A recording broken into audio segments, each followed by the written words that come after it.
how to reset Honda CR-V 1.5 liter 2023 to 2024. Just switch it on.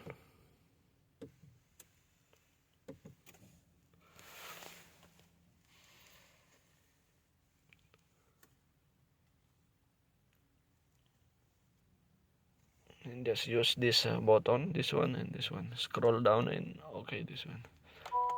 Push. Maintenance due A16. Just push this one. Then go to settings and just push this one. And then scroll down. This one only.